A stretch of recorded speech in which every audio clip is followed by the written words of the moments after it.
Selamat malam jemaat yang dikasihi Tuhan. Di malam Advent yang pertama ini, saya akan mengajak jemaat Tuhan untuk melihat satu bagian firman Tuhan yang terambil dari Injil Lukas pasal yang ke-23 ayat ke-34a. Demikian firman Tuhan. Yesus berkata, "Ya Bapa, ampunilah mereka, sebab mereka tidak tahu apa yang mereka perbuat." Di dalam lebih kurang 3,5 tahun pelayanan Tuhan, Tuhan banyak berbicara, Tuhan banyak mengajar kepada orang banyak. Tetapi kita tahu, tatkala dia mulai ditangkap dan tatkala dia naik ke atas kayu salib, Tuhan tidak lagi banyak berbicara. Bahkan waktu dia di atas kayu salib, Tuhan hanya mengucapkan 7 perkataan yang dikenal sebagai 7 perkataan salib.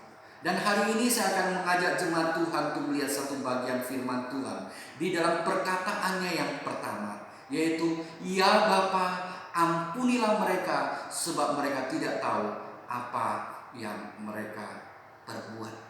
Di dalam perkataan Tuhan ini kita melihat ada keagungan, ada kemuliaan yang luar biasa yang keluar dari mulut Tuhan, yang tidak akan mungkin keluar dari seorang yang bernama Yudas Iskariot, yang seringkali orang-orang sekitar kita mengatakan dia yang menggantikan Tuhan.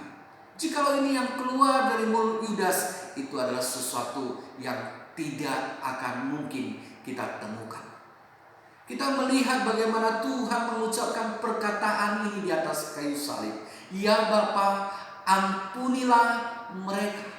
Dalam kondisi seperti apakah Tuhan menyatakan perkataan ini?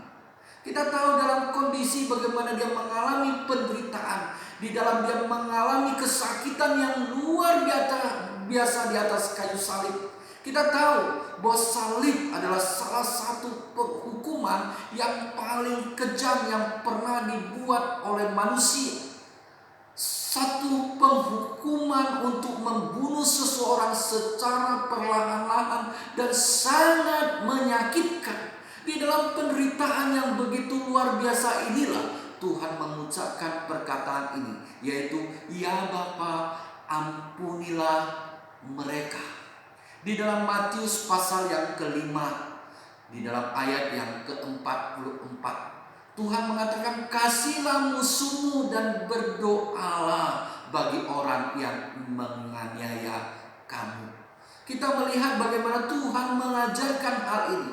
Dan Tuhan membuktikan bahwa dia tidak sekedar mengajarkan, tetapi dia juga melakukannya dalam hidupnya. Bahkan tatkala dia di dalam posisi yang paling menderita sekalipun, dia mewujudkan akan kasih itu kepada sesamanya yang telah menganiaya dia. Dia mengatakan, "Ya Bapa, ampunilah mereka." Di sini dia tidak sekedar mengampuni, tapi dia berdoa bagi orang yang telah melakukan hal yang sangat menyakitkan itu, yang membawa dia harus naik ke atas kayu salib. Di segi yang lain kita tahu bahwa dia naik ke atas kayu salib, semuanya adalah atas rencana dan kehendaknya. Tetapi di sisi yang lain kita tahu ada rekayasa manusia yang tidak senang kepada dia, yang membawa dia naik ke atas kayu salib. Dan dia berdoa untuk mereka. Dia berdoa untuk mereka. Inilah kasih yang besar yang boleh ditunjukkan oleh manusia, dan Tuhan memberikan teladan kepada kita untuk kita melakukannya dalam hidup kita. Tuhan memberikan satu contoh yang sangat agung di dalam mengasihi. Mengasihi musuhnya, bahkan berdoa untuk mereka. Teladan ini Tuhan tinggalkan untuk kita. Sudahkah kita melakukannya dalam hidup kita? Dan kemudian kita perhatikan firman Tuhan mengatakan, "Ya Bapa, ampunilah mereka, sebab mereka tidak tahu apa yang mereka perbuat."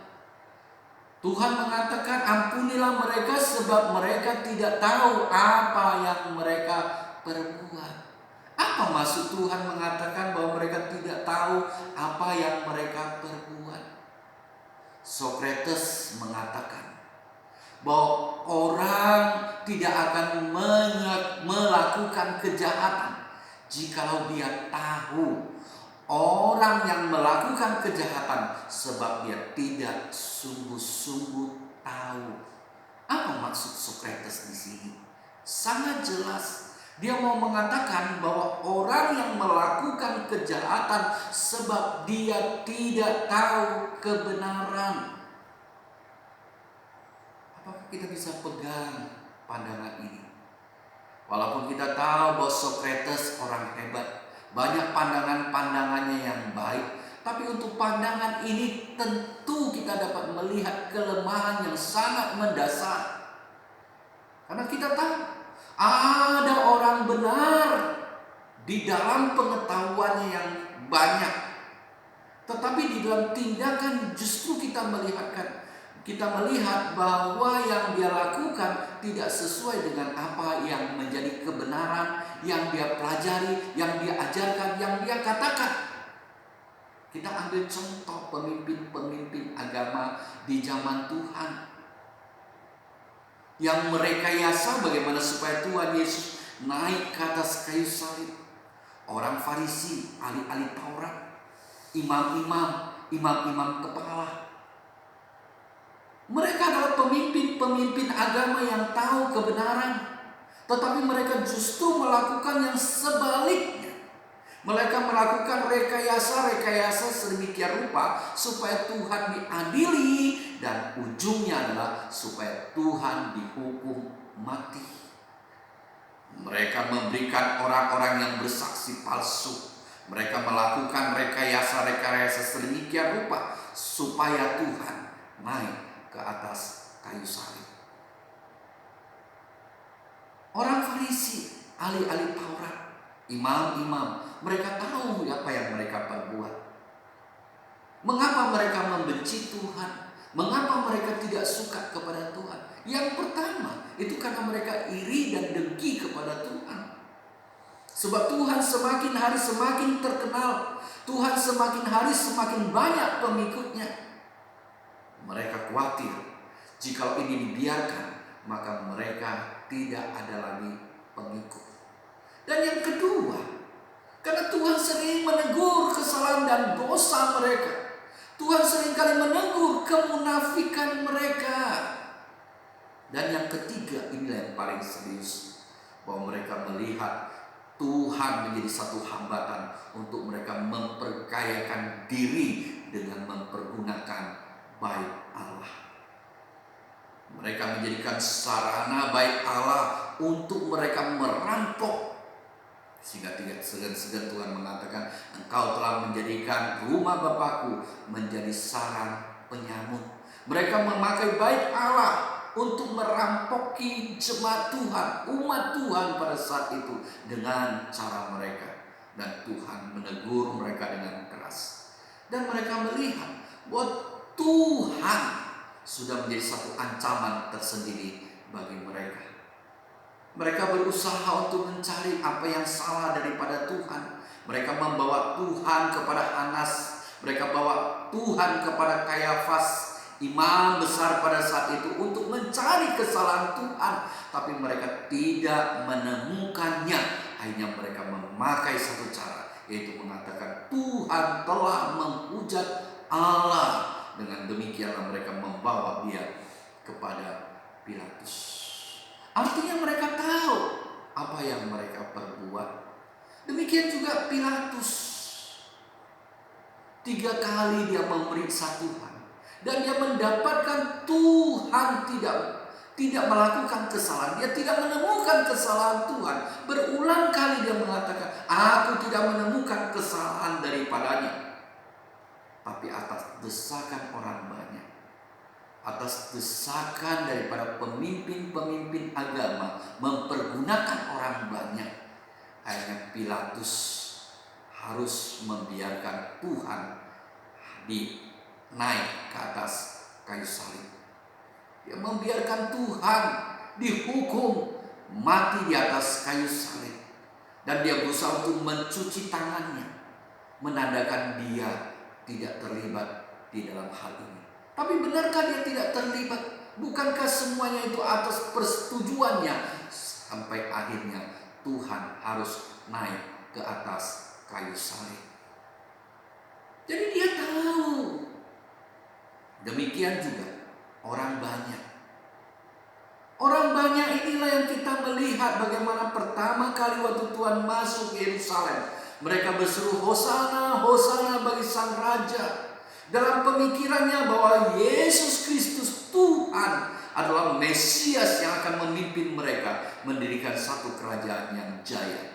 Dan kalau mereka melihat bagaimana Tuhan diadili sedemikian rupa, mereka melihat bahwa tidak mungkin dia adalah Mesias yang mereka nantikan. Dan hasutan daripada pemimpin-pemimpin agama yang membuat mereka berteriak, salibkan dia, salibkan dia. Walaupun mereka tidak menemukan Tuhan pernah melakukan kejahatan atau melakukan kesalahan. Demikian juga prajurit-prajurit. Kalau kita melihat prajurit, kita bisa mengatakan, oh, mereka hanya sekedar disuruh pemimpin mereka. Benar. Tapi kita melihat apa yang mereka lakukan kepada Tuhan. Mereka lakukan kepada Tuhan lebih menyedihkan daripada penjahat-penjahat yang lain. Mereka memperolok-olokkan Tuhan. Mereka mempermainkan Tuhan. Mereka memberikan dia jubah seolah-olah dia raja dan memberikan dia mahkota duri dan kemudian memukuli dia. Kita melihat, apakah mereka tidak tahu apa yang mereka perbuat? Apakah mereka tidak tahu apa yang mereka lakukan adalah satu kejahatan, padahal mereka tidak menemukan kesalahan Tuhan.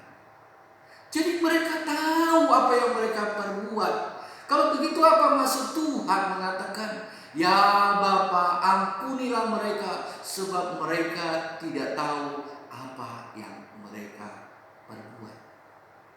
Apa yang mereka tidak tahu? Yang pertama kita dapatkan adalah bahwa mereka tidak tahu konsekuensi daripada dosa. Dosa yang telah merusak tatanan kehidupan manusia. Dosa yang telah merusak kebenaran yang hakiki yang daripada Tuhan di dalam kehidupan manusia, dirusak oleh dosa. Inilah yang mereka tidak sadari, yang membuat mereka terus-menerus melakukan perbuatan dosa, dan mereka harus bertanggung jawab terhadap dosa itu. Inilah yang mereka tidak sadari dan mereka tidak ketahui. Dan yang kedua adalah mereka tidak sadar, mereka tidak tahu siapa yang mereka salibkan. Mereka tidak tahu bahwa dia adalah Tuhan. Mereka tidak tahu bahwa dia adalah Mesias yang mereka nantikan. Mereka tidak tahu bahwa dia adalah juru selamat yang akan menyelamatkan mereka daripada maut. Mereka salibkan dia, dan mereka layak dihukum untuk apa yang mereka lakukan. Dan untuk itu Tuhan berdoa untuk mereka supaya Bapanya mengampuni mereka. Inilah kasih yang besar yang Tuhan tunjukkan kepada kita. Kasih yang begitu mulia, kasih yang begitu agung yang Tuhan teladankan untuk kita melakukan di dalam kehidupan kita. Kasih yang besar, kasih yang diberikan kepada musuhnya, kepada orang yang telah merugikan dia, menganiaya dia, menyakitkan hatinya, dan perbuatan-perbuatan yang tidak menyenangkan hatinya. Dia masih tetap mengasihi mereka, bahkan berdoa untuk mereka. Kita melihat di salib Tuhan melakukan kasih yang besar ini. Yang pertama, dia mengasihi musuhnya dan berdoa untuk mereka. Dan yang kedua, dia mati untuk sahabat-sahabatnya. Kasih itulah yang ditunjukkan oleh Tuhan kepada kita. Di masa Advent ini, kembali kita merenungkan apa yang Tuhan telah perbuat di atas kayu salib untuk kita. Biarlah masa Advent ini tidak menjadi satu hal yang kita lewatkan begitu saja, tapi kita mau renungkan apa yang Tuhan telah perbuat dan apa yang harus kita perbuat dalam hidup kita. Amin. Kita berdoa. Bapa yang di surga, terima kasih Tuhan untuk kasih-Mu yang besar. Tuhan, firman-Mu sudah disampaikan. Biarlah Engkau berbicara lebih dalam, lebih luas di dalam hati setiap pendengar-Mu, di dalam setiap hati jemaat-Mu ya Tuhan. Dan Engkau berkatilah mereka melalui firman Tuhan. Engkau bawa mereka untuk tidak hanya sekedar menjadi pendengar, tapi Engkau ajarkanlah mereka, ajarkanlah kami untuk menjadi pelaku-pelaku firman-Mu. Inilah doa kami yang kami alaskannya di dalam nama Tuhan Yesus Kristus. Amin.